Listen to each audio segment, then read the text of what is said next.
DNA structure and how it works, a mini exam video by Brittany Boes. DNA is made up of nucleic acid.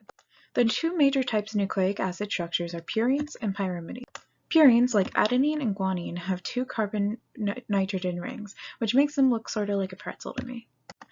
Pyrimidines, like cytosine and thiamine, have only one ring, which makes them look like a crunchy pretzel ring from a bag of Chex Mix. Because of the specific structure of each purine and pyrimidine, they match up to each other in complementary base pairs. Adenine pairs with thymine using 2 hydrogen bonds, and guanine pairs with cytosine using 3 hydrogen bonds. Because the hydrogen bonds are only made of attractions between positive and negative charged molecules, they can be broken apart relatively easily, like Velcro when you rip it apart. So if DNA is not structurally held together by hydrogen bonds, what does hold it together? DNA is held together with phosphodiester bonds that connect sugar-phosphate backbone. In DNA, this backbone is made up of deoxyribose sugar, which can be distinguished using the second prime carbon having a hydroxyl group. The sugar bonds to a nitrogen of a nucleic acid with its 1 prime carbon, and a phosphate bonds to the 5 prime carbon, making a phosphodiester bond.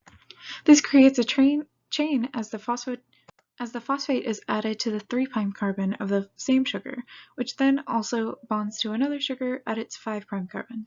These phosphodiester bonds are strong and keep the DNA molecules together like a biological metal chain. Because the phosphate backbone of DNA is made up of hydrophilic molecules, it is attracted to water, meaning it wants to move outward into the cytoplasm of the cell.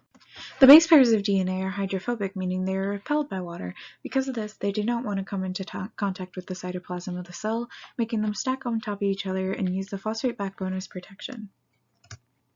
These hydrophobic interactions cause the phosphate backbone to be perpendicular to the base pairs, forcing the backbone to twist and create double helix shape.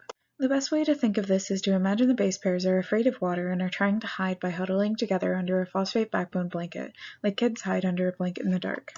Because DNA strands run in opposite directions or antiparallel, this stacking creates an uneven gaps between the phosphate backbone and the helix form. These gaps are called major and minor grooves. The major groove leaves more space for proteins and other molecules to access base pair, and it is the more active portion of DNA molecules than the minor grooves. This also means that there are right and left-handed DNA molecules. The phosphate groups in the phosphate backbone of DNA is negatively charged. Due to the oxygens in them, this negative charge causes the two backbones that form the helix and want to move away from each other, which destabilizes the molecule some. A way to counteract this force is to neutralize the negative charge of the backbones, at least partially. This can be done with a salt buffer that contains sodium, a positive molecule that loves negative molecules like the oxygens in the backbone. Because the backbones are partially neutralized with the salt solution, this raises their stability and therefore raises their melting temperature, or TM. The melting temperature is the temperature when a double-stranded DNA denatures and splits into 2 strands. When there is less force repelling the 2 strands apart, because the charges are neutral, it takes more force to pull them apart, meaning more kinetic energy, or heat in this case.